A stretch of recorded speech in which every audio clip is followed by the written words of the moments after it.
Hello, the floating E. The floating E. You see that with acronyms they make, especially with the 7 pillars of partisan permaculture. Perceive, I left an E out for a reason. You see a whiteboard exercise with that in the video. But that E is the execute. That execute should be based off your experience or lack of experience. Oftentimes on farmsteads, people go straight into execute and learn the hard way. I have done that. It is not efficient. It's not efficient, but it sure sticks, right? And I said that in the 7 P's of partisan permaculture video. You see that on YouTube. I use multiple radios. The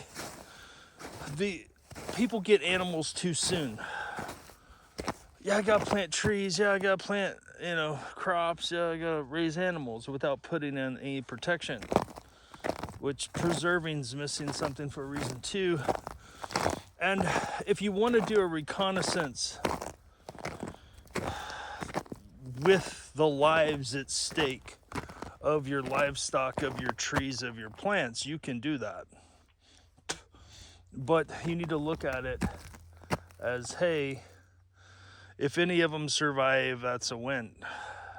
Because you're using their life as a way to do a reconnaissance to see what works. An example of that is, let's say you want to grow tomatoes. And instead of going through all the steps, you just plant tomatoes and see what happens.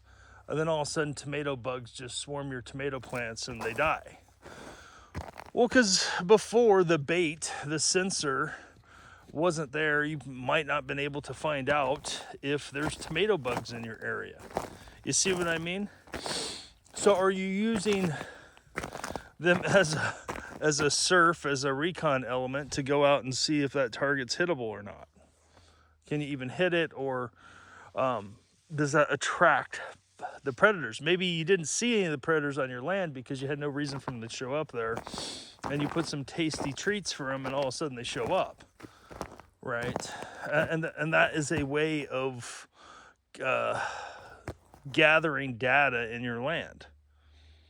It's a technique. I'm not saying don't do that. I'm saying that I want you to go in with eyes wide open and know the cost of that that experience. Depending on where you put in your execution of your plan, that cost, man, it can be way more than you can bear. And so prior planning prevents piss poor performance. Well, if you're going to plan it out good, can you afford to lose them? Whatever them is, trees. For example, I fought deer for years on our previous homestead. I'd plant trees, everything's going fine, trees are doing good, and then in one night, out of the blue, the deer or elk would show up and destroy my fruit trees. Over and over again. Well, if I pay attention, I know there's a bunch of deer and elk here, occasionally a moose. And bears, they like to break fruit trees. They like to break all trees. Young trees are delectable. And so without a cage around that tree to get it to where it's at a certain state of resiliency so it won't be destroyed, it takes time. I know that because of the sensors and being able to see what's here. Neighbors' fruit trees destroyed. Not totally destroyed. By a bear this year. Bear breaking off limbs so it can eat the tasty apples. That's what they do. I've seen elk do that. I was hunting with a buddy of mine years ago, and we're way up in the hills. Don't see elk all day. And his wife gives him a call and says, "Hey, come down to the house. The elk are at our house destroying our apple trees." Literally. So all that, we're going to go hunting. An elk camp, and we go back and they're in his yard, right? Which is interesting. It's like they know, right? The floating E of experience lets you know when to execute. Experience has told me certain things. It's worth spending the extra dwell time planning because it's just a waste of energy. If I planted a bunch of fruit trees right now without infrastructure here, they would die. One of the reasons we didn't move our sheep to this place, because the predator load is too high. It's way too high. There needs to be infrastructure, because all it takes is one night and you lose everything. And I spent years, a decade developing that herd. I'd rather eat it than feed the predators, right? And so then it becomes cut your losses. What I'm saying with the floating E is, can you afford to lose? Can you afford to lose the trees, the animals, etc.? If you consider that part of your experience and education for execute, you're good, right? But I want you to go into it eyes wide open so you can see. And just because a lot of heartache and heartbreak happens. Sure, bottle feeding animals is an experience, but it's a very expensive one. Do farmer math, right? There's a reason probably why the mother rejected that baby. Just saying. And those are things to think about because it's a time investment. Now, if you look at that time as an educational, you're paying for the education, that's the correct way in partisan permaculture, right? Is to look at it as an education. And if you get any, bonus stickers, I say bonus stickers, a star or a thumbs up, something works, great, but expect it all lost. It's almost like the old Israeli room clearing techniques I was told is, if any of the hostages, they just consider the hostages gone already, so if they come out with any of them, it's a win, right? The glass half full, glass half empty. So they don't let the potential loss dictate their tactics. And that's kind of the way to look at the tactics with execution, the floating E, and perceive. Do you want to put that E at the end, or do you want to put it in the first couple steps? The first couple steps is what I recommend not to do for most people if you don't calculate the cost. I had a really nice rectangular garden one time, and I like snow peas, right? I like to eat them. They're delicious, especially stir-fried. And nice crop of snow peas. And then one night, the deer came in and ate all the snow peas. Well, the deer normally weren't coming in that barrier, but the snow peas were enough of an attractant for the deer to go over multiple fences to get to the snow peas. And so it taught me a lesson. It's like, well, I can fight nature, or I can have, snow pea fed deer. It's one of those things where you have to look at the balance of your land. And if you don't know, KNOW have an established relationship with it, a lot of times you just have to learn those things the hard way, which is expensive. It's very expensive to go straight into executing the plan without gathering all the data. And so the floating E, or the missing E, for some of you look at, it's not missing. It's where do you plug it in? Do you put it at the end of perceive, or do you put it in the first couple letters? Because each letter is an acronym, and I go into that in another video, but the floating E experience is a thing. It always has been a thing.